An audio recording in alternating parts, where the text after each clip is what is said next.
Rizky tidak pernah berpikir akan melihat Hana tertawa di pangkuan Dava, dan itu membuat sesuatu di dadanya patah. Hidup di Surabaya membuatnya terbiasa dengan ritme cepat, motor berseliweran di jalan Tunjungan, pedagang yang menjajakan bakso dan rujak, kantor-kantor yang sibuk dari pagi hingga petang. Tapi ritme itu tidak pernah menyiapkan Rizky untuk kehilangan tanpa peringatan. Hana, teman masa kecilnya, adalah satu-satunya yang selalu bisa membuatnya tenang. Mereka tumbuh bersama, berbagi rahasia dan mimpi yang terlalu besar untuk kota yang terasa sesak. Rizky selalu mengira hatinya cukup untuk menunggu Hana, sampai Dava muncul. Dava, cowok baru di kantor Hana, tidak mencuri hati dengan kata-kata manis, tapi dengan perhatian kecil yang tak bisa dihindari. Ia selalu tahu kapan Hana lelah, kapan harus menegur lembut, dan kapan cukup diam. Setiap kali Rizky melihat mereka bersama, dadanya seperti ditekan sesuatu yang tajam. Rizky mencoba menjauh. Ia sibuk bekerja, menahan perasaan, mengulang janji pada dirinya sendiri bahwa Hana akan kembali padanya. Tapi setiap pesan dari Hana yang tiba-tiba terdengar hangat atau tawa yang ia dengar dari kafe dekat kantor, membuatnya tergelincir. Ia sadar, menunggu mungkin tidak lagi cukup. Suatu hari, di sebuah acara kantor, Hana datang menghampirinya dengan senyum yang selalu Rizky kenal. "Rizky, kamu ikut presentasi sekarang, kan?" tanyanya. Tapi tatapannya singkat melirik ke arah Dava, membuat Rizky sadar bahwa posisi hatinya sudah digeser, dan bukan oleh ketidaksukaan Hana, melainkan oleh pilihan yang telah dibuatnya sendiri. Rizky menelan ludah. Ia tahu satu hal yang menyakitkan, cinta tidak bisa dipaksakan. Dan kadang, orang yang paling kita cintai pergi bukan karena salah kita, tapi karena kita menunggu terlalu lama untuk bertindak. Sejak hari itu, setiap langkah Rizky di Surabaya terasa berat. Jalan yang dulu terasa familiar kini penuh bayangan Dava di sebelah Hana. Rizky sadar, kota besar ini mengajarkan satu hal keras. Terkadang cinta hadir bukan untuk dimiliki, tapi untuk membuatmu memahami rasa sakit kehilangan. Rizky mencoba menahan diri, tapi setiap kali ia melihat Hana tertawa di dekat Dava, rasanya seperti ada sesuatu yang menekan dadanya lebih kuat dari biasanya. Ia tahu, ia tidak bisa menyalahkan Hana. Ia selalu berpikir dirinya cukup untuk menunggu, tapi sekarang ia sadar, menunggu saja tidak pernah cukup. Hana tidak pernah berniat membuat Rizky terluka. Ia hanya ingin bahagia, dan untuk pertama kalinya, Dava membuatnya merasa aman, dihargai, dan dimengerti. Rizky melihat itu, dan rasa cemburu yang selama ini ia anggap remeh kini berubah menjadi beban nyata yang mengganggu setiap langkahnya. Rizky mencoba bertemu Dava sekali saja. Ia ingin tahu apakah pria itu benar-benar sebaik yang ia bayangkan. Ketika mereka berbicara di kafe dekat Tunjungan Plaza, Dava tersenyum. "Aku hanya ingin membuat Hana bahagia. Itu saja." Kalimat itu sederhana, tapi seperti pisau. Rizky menatapnya lama, mencoba menemukan celah untuk membuktikan bahwa Dava bukan orang yang tepat. Namun Dava tenang, jujur, dan tidak ada tanda-tanda kebohongan. Rizky sadar, ia tidak punya alasan. Hari demi hari, Rizky mulai menarik diri. Ia sibuk dengan kerjaannya di startup tempatnya bekerja, mengalihkan perasaan dengan proyek-proyek baru. Tapi tidak ada kode, deadline, atau rapat yang bisa menghapus bayangan Dava di dekat Hana. Suatu minggu, Hana mengirim pesan. "Rizky, aku butuh bicara. Bisa ketemu?" Rizky membaca pesan itu berkali-kali. Hatinya campur aduk, apakah ini tentang Dava? Apakah ia akan kehilangan Hana sepenuhnya? Atau, adakah kesempatan terakhir untuk menyampaikan perasaannya? Mereka bertemu di taman kecil dekat gedung Balai Pemuda. Angin dari pepohonan membuat udara terasa ringan, tapi jantung Rizky berat. Hana tersenyum, sedikit canggung. "Aku tahu kamu merasa tergeser," katanya lembut. Rizky menelan ludah. Aku tidak ingin kehilangan kamu, Hana." Hana menunduk, menatap tangan mereka yang hampir bersentuhan. "Aku tidak ingin kamu terluka. Tapi aku sudah memilih. Dava membuatku merasa sesuatu yang selama ini aku tunggu dari seseorang. Aku harap kamu bisa mengerti." Rizky diam. Tidak ada kata yang bisa menenangkan rasa sakit itu. Ia tahu, ini bukan tentang siapa yang salah atau benar. Ini tentang pilihan yang telah dibuat, dan ia tidak bisa memaksakan hati seseorang kembali padanya. Beberapa minggu kemudian, Dava dan Hana resmi pacaran. Rizky tetap berada di kota yang sama, tetapi ruang yang dulu terasa penuh menjadi kosong. Ia belajar berjalan sendiri di jalanan Surabaya, melewati Tunjungan, Jalan Pahlawan, dan kafe-kafe yang dulu mereka kunjungi.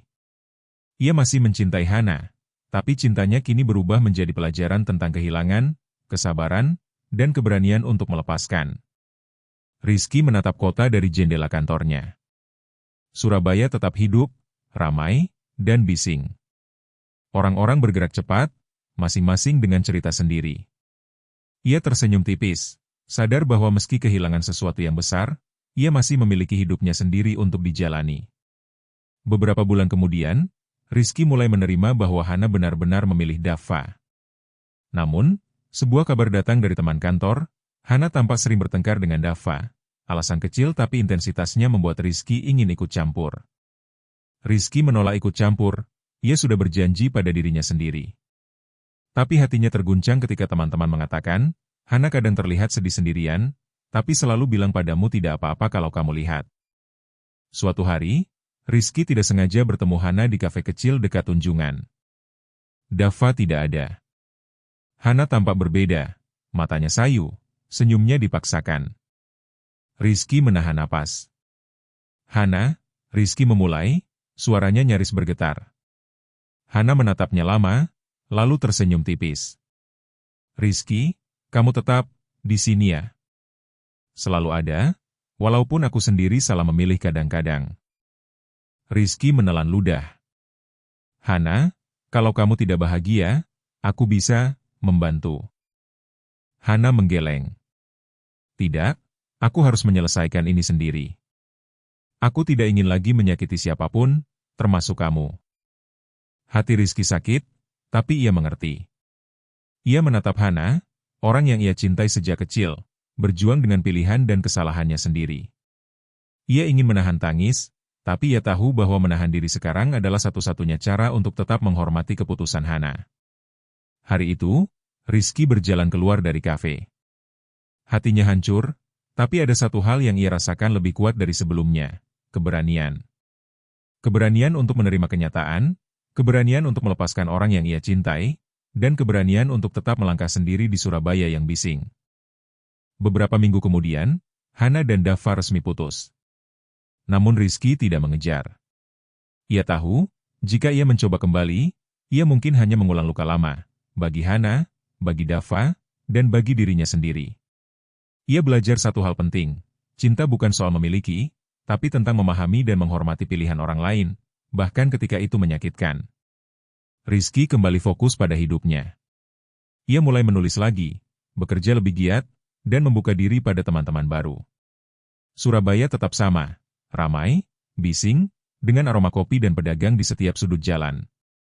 Tapi baginya, kota itu kini menjadi saksi keberanian dan kedewasaan hatinya. Di ujung jalan Tunjungan, Rizky menatap keramaian, tersenyum tipis, dan berkata dalam hati, cinta datang untuk mengajar, bukan selalu untuk dimiliki. Dan aku siap belajar. Dan untuk pertama kalinya sejak lama, Rizky merasa lega. Surabaya tetap bergerak, begitu juga dirinya, tanpa Hana, tanpa Dava, tapi dengan hatinya sendiri yang utuh. Rizky menyadari satu hal, melepaskan Hana bukan berarti hatinya berhenti pedih.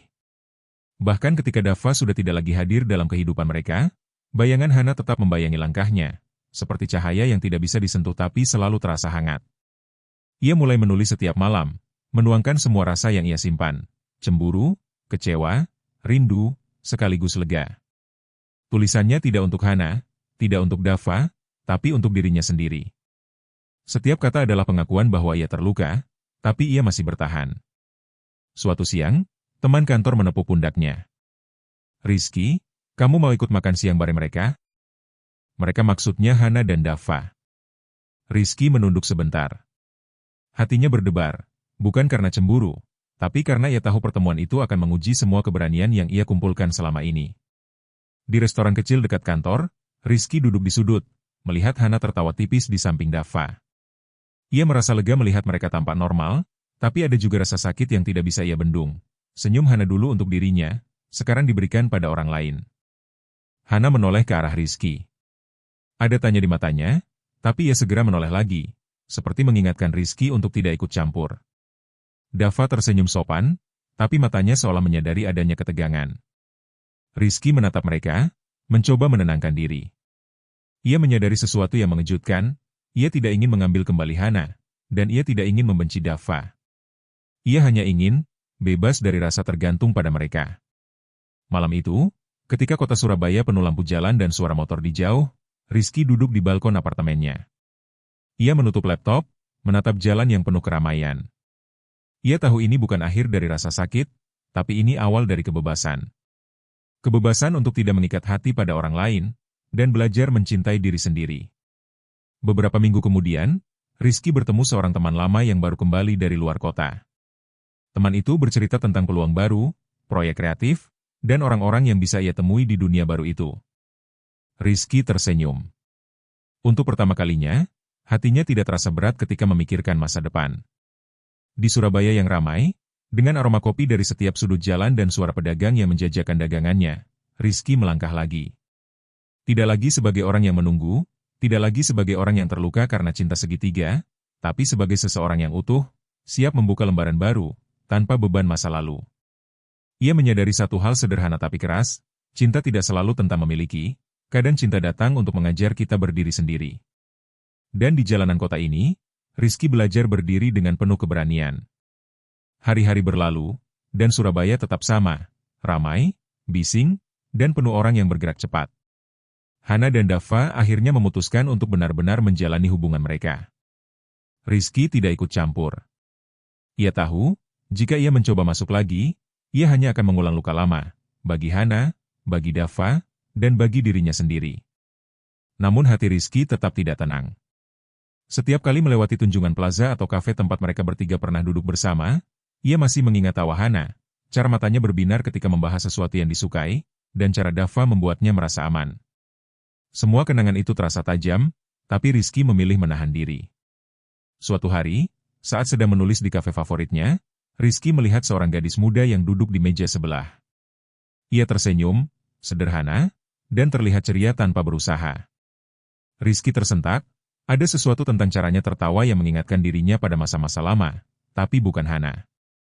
Ini berbeda.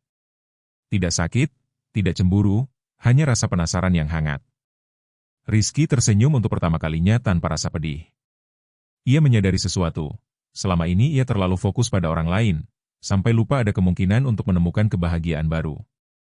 Ia menutup laptop, menatap gadis itu, dan tanpa sadar berkata dalam hati, "Aku siap memulai lagi."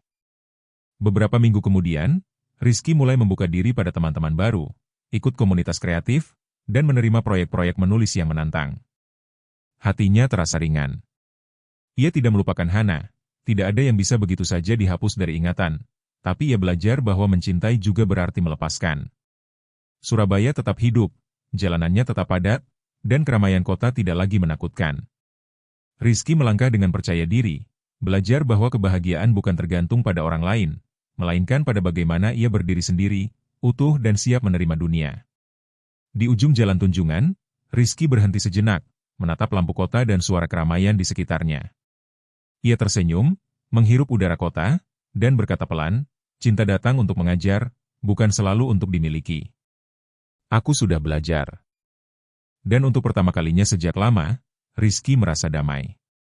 Tidak ada dendam, tidak ada penyesalan yang menghancurkan. Hanya keberanian untuk hidup sendiri, mencintai diri sendiri, dan tetap membuka hati untuk kemungkinan baru. Surabaya menjadi saksi perjalanan seorang pria yang belajar melepaskan, berdiri sendiri, dan menemukan kekuatan dalam kehilangan.